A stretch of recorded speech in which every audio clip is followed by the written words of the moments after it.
del dinero. Prompter, me dice mi director. No hay prompter. ¿Qué es esto? Esta cámara no tiene prompter. Estamos con Fernando Tuesta Soldevilla, quien es un analista político y especialista en temas electorales. Y con él vamos a conversar sobre esta propuesta que se le atribuye ahora a Kenji Fujimori, pero esta es una vieja discusión que existe en el ámbito político sobre la necesidad de volver a las dos cámaras en nuestro sistema legislativo. Bienvenido, Fernando, al programa. Gracias por la invitación. Y hoy has escrito un artículo muy interesante en El Comercio que se llama Cuidado con las cámaras, y tiene que ver aquí al detalle sobre lo que realmente se propone, y nos gustaría entrar al detalle en qué es exactamente lo que contiene este proyecto de ley. Bienvenido. Gracias, Augusto. En realidad la propuesta efectivamente de modificación constitucional tiene que ver con el regreso a la bicameralidad, la que abandonamos en 1992. Tiene interés además porque viene de parte de Kenji Fujimori. Obviamente el fujimorismo ha sido un opositor tenaz a este tipo de modificación, pero ya hay voces también al interior del fujimorismo hace ya algún tiempo que considera que es necesario debatir y en algunos casos la simpatía para la doble cámara. Ahora, nuestro país ha sido históricamente bicameral desde su fundación hasta 1992 y se rescata algunos elementos en la propuesta del congresista Kenji Fujimori, que en realidad, como bien lo has dicho, se agrega a otras que ya han presentado. Gilbert Violeta presentó uno, Patricia Donaire estaba trabajando uno, y en los parlamentos anteriores también se presentaron proyectos que no prosperaron, sin embargo, ¿no? Ahora, la pertinencia de presentarlo ahora es también otro punto de discusión. ¿Por qué la saca ahora y no posteriormente cuando hay más o menos un cierto cronograma de reforma? No impide, sin embargo, que se pueda empezar la discusión. Aquí hay una serie de análisis sobre los números de representantes que deberíamos tener en ambas cámaras y bueno, lo que mencionas aquí es muy interesante porque lo ideal, según el análisis que planteas hoy, es que un diputado represente a 100.000 electores, lo que decantaría en una cámara baja compuesta por 230 diputados. Ahora, en la propuesta Kenji Fujimori dice que deben ser igual los 130, 100 para la cámara baja y 30 senadores, algo que no parece ser un reflejo real de la democracia representativa. Lo que pasa es que nuestro Congreso está rechazado por la opinión pública, ¿no? No es una institución en quien se reposa la confianza, muy por el contrario. Esto además es de hace mucho tiempo y yo puedo entender que el congresista Kenji Fujimori está tratando de evitar este tipo de confrontación directa. Es más, la propia primer ministro ha señalado que no debe crecer el número de congresistas. Entonces tenemos 130 y la manera sencilla de decir 100 para diputados, 30 para senadores. Sin embargo, de una postura mucho más técnico-institucional, estaríamos nuevamente subrepresentados. Solo para que tengas una idea, en el año 92, de 18 países latinoamericanos, el Perú tenía en número de escaños el 5º lugar. Hoy estamos en el 14º, comparados quizás con los países centroamericanos. Entonces, si es que en el año 92 éramos más o menos unos 13 millones de electores y teníamos solo en diputados 180, en todo el Congreso 240, hoy con 23 millones de electores tenemos un Congreso de 130. Ahora, claro, la opinión pública... O sea, podemos decir de manera científica que el Congreso de la República no representa a los peruanos. Totalmente. No, totalmente, por lo menos en términos cuantitativos, que no es poca cosa. Si tú bueno, tienes... esa es la idea del Parlamento, ¿no? Que claro, hay una representación directa del pueblo a través de las personas a quienes elige el pueblo. Solamente para decir lo siguiente, imaginemos buenos congresistas. Imaginemos... Tú lo has dicho, imaginemos. Ya, pero imaginemos buenos médicos en un centro de salud, que son 10 y que tienen que atender a unas 20.000 personas. 8 horas diarias, etcétera. Ahora, imagínate tú que le duplican el número de atenciones. Por más que sean buenos, no van a poder atender. Solo en una cuestión cuantitativa uno puede ver el tema de la representación. Es lo que ha ocurrido entre el Parlamento del 92 y que está en el artículo con el de ahora. Antes un representante lo era de cada 55.000, ahora es de cada 176.000. Pero para ti estaría bien 100.000 electores por cada representante, lo que lo que más o menos nos daría 230 diputados. Si ya en el 92 eran 180, ahora debiera ser más. Ahora, claro, lo que pasa es que hay un rechazo, lo decía Alfredo Torres en la nota que hemos presentado, de que la gente no quiere que se gaste más plata en el Congreso, pero bueno, no nos dejemos engañar por estas estadísticas, porque no es una inversión en ellos, en los congresistas, es una inversión en nosotros. Así es. Solamente para señalar lo siguiente. Cuando se cercenó el Parlamento de 240 a 120, el argumento era que se gastaba mucho. Bueno, el Parlamento unicameral comenzó a gastar más que el bicameral. Entonces depende mucho, pues, la gestión del Parlamento, la administración, son otros las categorías que es necesario utilizar para el análisis. Pero por lo demás, y se pueden preguntar los televidentes, ¿Brasil tiene un Parlamento mayor que el peruano? Probablemente el televidente no sepa cuál es el número, pero te aseguro que dirían que sí. ¿Y por qué? Porque piensan que Brasil es más grande que Perú. Si es que Argentina tiene un parlamento más grande que Paraguay, dirían que sí, porque es más grande. Entonces la asociación que tienes inmediatamente en la cabeza es que es más grande, y no solo territorialmente, porque tú puedes decir que Japón es más chico que, no sé, pues Bolivia, y sin embargo Japón tiene más representantes que Bolivia. Entonces hay una relación de cantidad, y esto no es poca cosa, ¿no? Porque se tiene que de alguna manera atender a los electores. Y es mucho más difícil cuando te triplican el número. Incluso ahora los congresistas, y ustedes lo ven a cada momento, en las comisiones, un congresista está corriendo de comisión en comisión. Un congresista, por más bueno que sea, no puede atender tantas funciones y especializaciones. Y por otro lado, ese es en la Cámara de Diputados. En la Cámara de Senadores, la ventaja que te da es el otro tipo de representación, la representación territorial. Vale decir, por ejemplo, hay ahora gobiernos regionales inconexos. Tú puedes tener la representación por regiones en el Senado. Digamos, 3 senadores o 2 senadores por cada circunscripción, departamento, región, como quieran llamarlo. Ok, entonces, eso nos da igual, 78. Ya, si fueran 3. Claro, Bolivia tiene 4 por departamento, Estados Unidos tiene 2 por estado, y así podríamos seguir. Puedes decir 2 también. Son planteamientos para discutir. Lo que no se debe, sin embargo, en donde no se puede basar la discusión es solamente porque la gente detesta al Parlamento.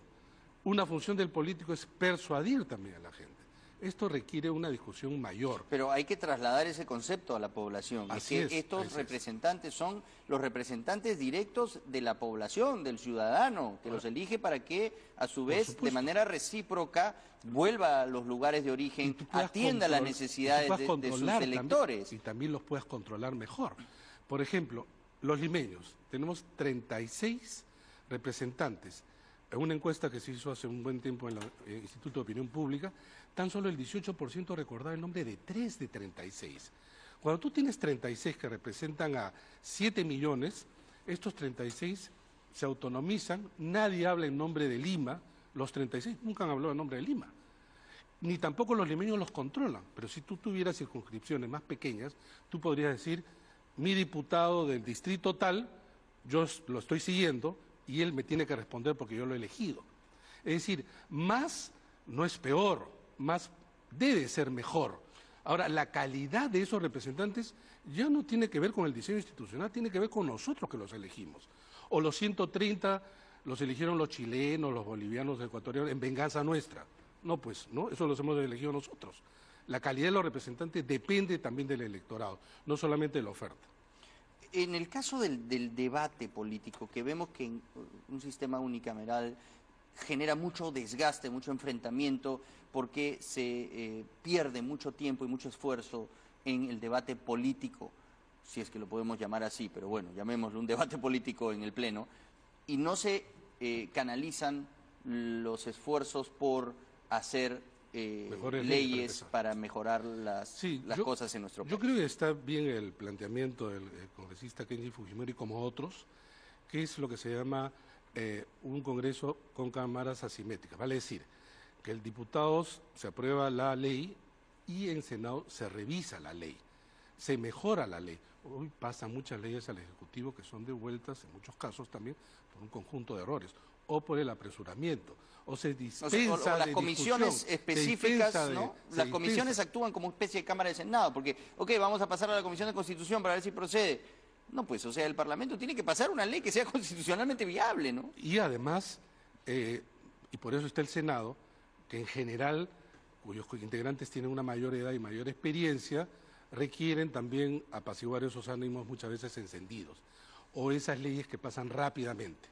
Entonces, estas decisiones de diseño institucional no es que te arreglan de la noche a la mañana todo, pero evidentemente te encausan, digamos, una cierta arquitectura y no seguir siendo como este edificio de 7 pisos y una parte angosta y que es incluso peligroso. Y si no se cae no quiere decir que nunca se va a caer.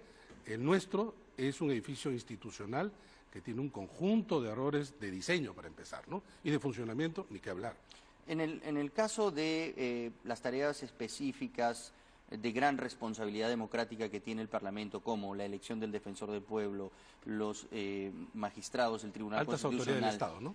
Estos casos, ¿cómo se verían dentro de un sistema bicameral? En el Senado.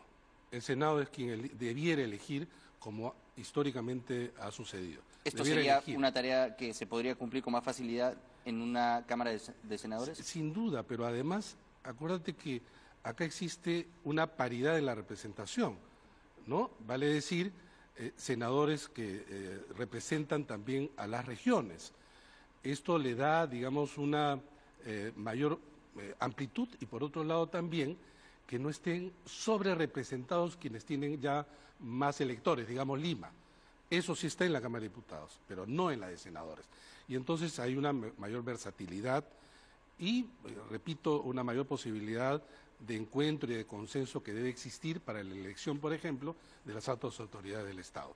Y eso corresponde, evidentemente, y evitamos estos casos de reuniones secretas, repartijas y sin todo duda, este sin duda. submundo que existe en los pasillos del Congreso. Sin duda. Y la Cámara de Diputados, la Cámara Baja, la Cámara Política, se encarga del control político al Ejecutivo.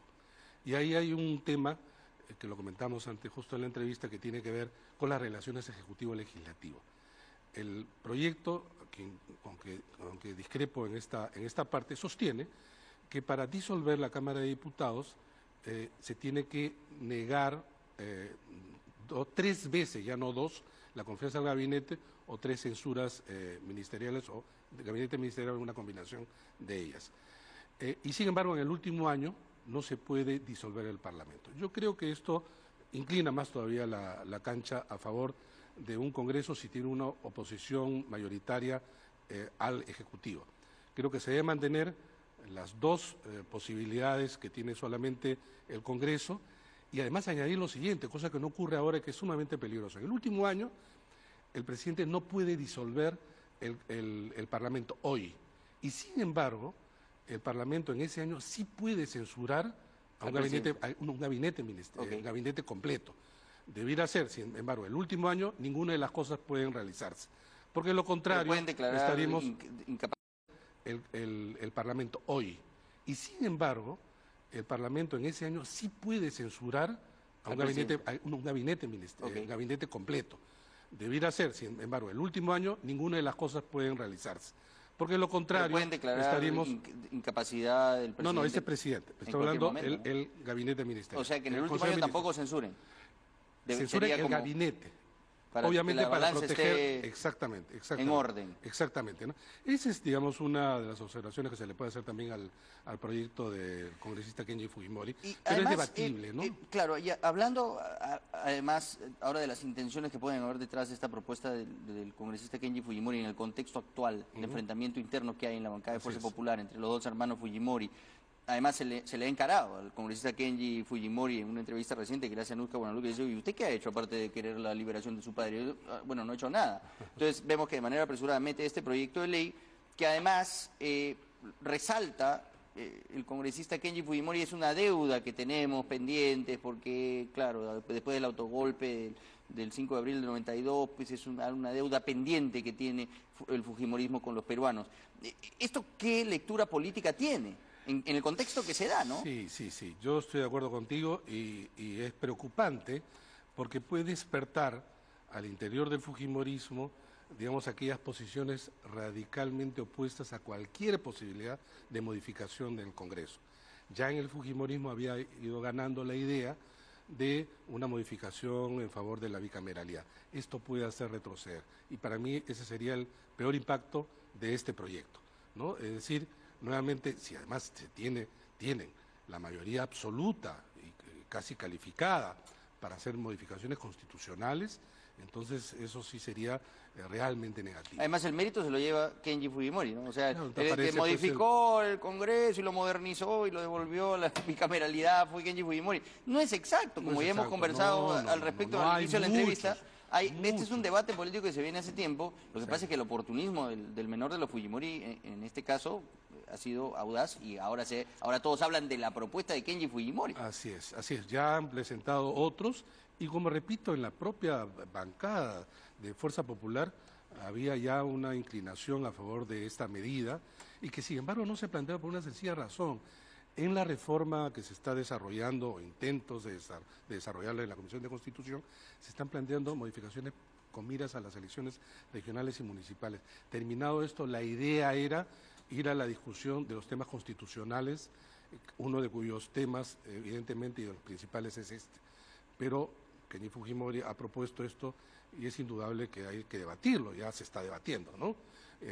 Pero sería, repito, lamentable si es que esto fortalece, digamos, al interior del fujimorismo esta oposición tenaz que han tenido durante 25 años.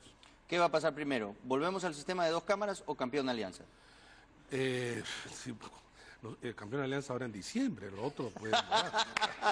Ya sabía. Gracias, mi hermano. Felicitaciones por el buen momento de tu equipo. Muy Como bien. siempre, un placer conversar con Fernando Tuesta. Hacemos una pausa y volvemos con más.